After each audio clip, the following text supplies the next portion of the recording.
We always hear people say that you should do your research before buying a car. And we're very, very good at collecting all sorts of documentation. It sounds really simple, especially when there are loads of artifacts. But let's be honest, most people collect these things and have absolutely no idea what to do with them or how to interpret them. Today we're cutting through the noise. What are the things that you actually need to look at? What do you need to focus on? And what information is actually valuable from all of the documents that you collect when you're trying to buy a new car? First up, we're going to look at the service history. Just because you have a file or it has a whole lot of detailed dealer information, that doesn't mean it's complete and it doesn't mean it's necessarily accurate. There could be recurring issues, so these are things that the dealer has failed to fix or have come up very frequently because there might be something wrong with that particular type of car or platform issue with that model. There could be denied warranty claims, and this is one you'll really want to look into because that usually means that they've picked up signs of abuse or things like a car being modified while still under the warranty. The last is premature replacements of parts. So this is things like transmissions, axles, diffs, anything that's been changed at an unusually low mileage. That's a major red flag because that shows that the car was abused.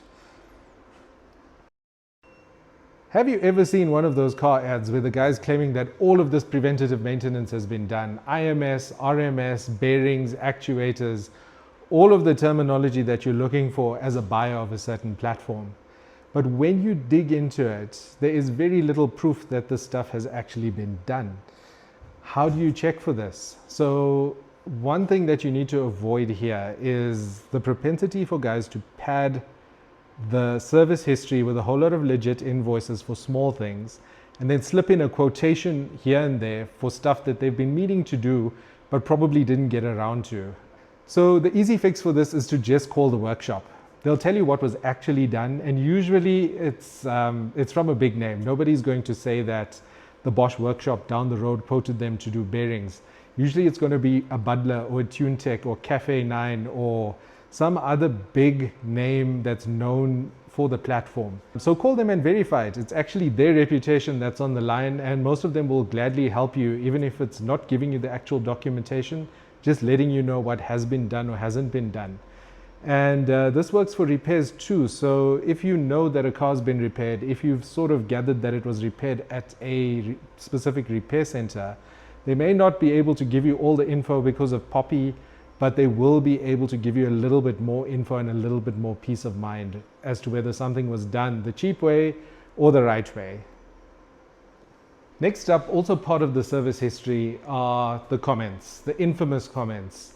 And you get a wide variety of perspectives when it comes to comments on the motor plan or maintenance plans of cars.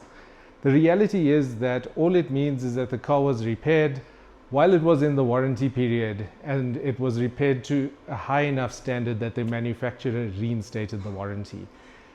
Unfortunately, people have locked onto this or latched onto it, and they now believe that any car with a comment is a no-buy. That's not necessarily the case. The other side to it is the value of the comments, and the reality is that a comment on an old 1 Series is going to be very different to the same value of comment on something that's newer or more complicated. And when you look at supercars, the same value of comment might just cover a small cosmetic item for multiple hundreds of thousands of rands. These are all not the same. So you need to use a little bit of common sense when you're looking at this.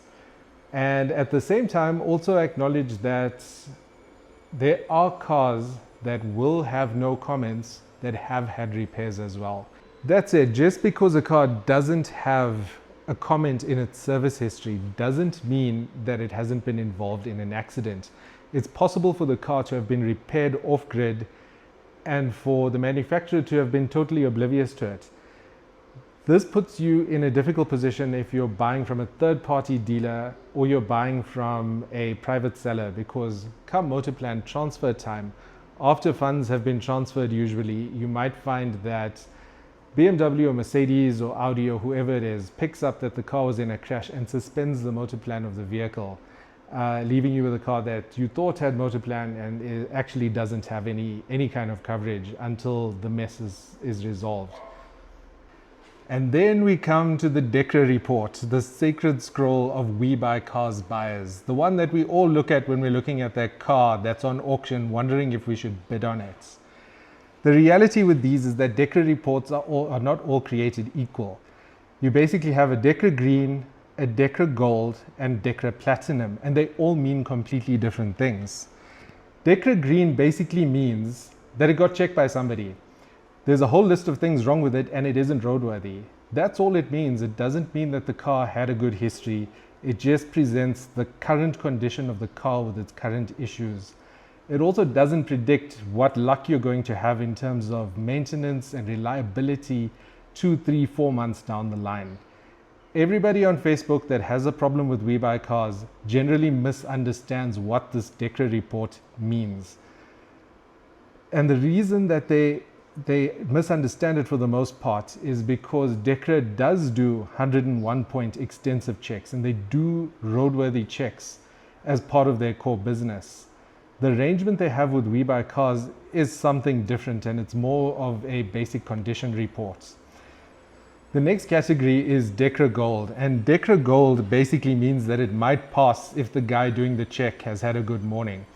I have a Dekra Gold car here, and the Porsche was one that actually did pass a roadworthy and was Dekra Gold, but it was only after I spent a little bit of money. It wasn't much on this. It was probably 4,000 or 5,000 rands, but you will have to spend money. They give you a Dekra voucher, but all the voucher does is allows you to go and take the test. It isn't a guarantee that you're going to pass the test. And to be honest, if it was going to pass the test, it would be a Dekra Platinum car, which brings me to Dekra Platinum. And Dekra Platinum are cars that are actually roadworthy. You're probably safe buying them. They can be financed, and there isn't too much to really worry about. But ultimately, whether you're buying a car from a dealer or from a wholesaler or a private sale, what you've got to do is make sure that you are buying with the most information possible. And if you're looking for a condition report, it is the Dekra 101-point check or similar checks that are available from manufacturers, none of which are cheap, but will give you some peace of mind of the actual deeper condition of the car that you're looking at. Follow me for more, and if you'd like a deep dive into accident repairs, let me know, drop a comment below, and until the next time, cheers.